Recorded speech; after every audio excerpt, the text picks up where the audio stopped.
স্বাধীনতা এক্সপ্রেস, লিখেছেন রঞ্জন প্রসাদ। কথা ছিল এক অপরূপ দেশে যাব, নিয়ে যাবে বলে তৈরি ও রেলগাড়ি। সহযাত্রীরা হয়ে গেছে জমায়েত, ইচ্ছা যাদের সে দেশে জমায় পারি। আমিও সবারই এসেছি সময় মতো, সাথে টুকিটাকি আর টিকিটের ভাড়া। তবে এই টিকিট অর্থমূল্যে নয়, কেনাও যায় না শপথ বাক্য ছাড়া। কেননা এ গাড়ি সেই দেশে নিয়ে যাবে যেখানে মানুষ থাকবে না পরাধীন। পয়সা দিয়ে কি স্বাধীনতা কেনা যায়? ভিক্ষে করেও আসে না সে কোনদিন।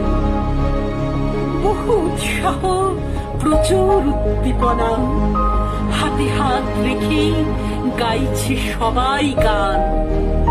তীব্র গতিতে ছুটে চলে রেলগাড়ি, তীক্ষ্ণ স্মৃতিতে মুক্তির আহ্বান।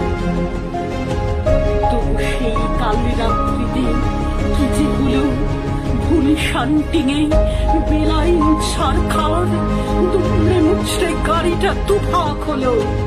কত প্রাণ গেল হিসেব তো নেই তার। ভোর হতে দেখি সব শেষ হয়ে গেছে, ভাগ হয়ে গেছে স্বাধীনতা এক্সপ্রেস।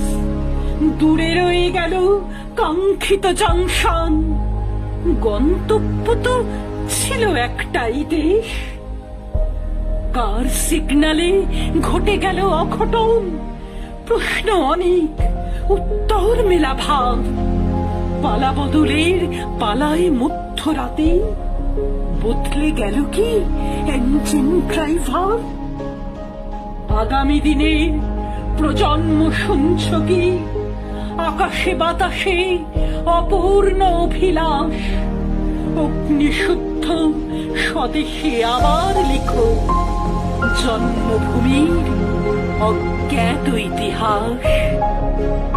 প্রণাম।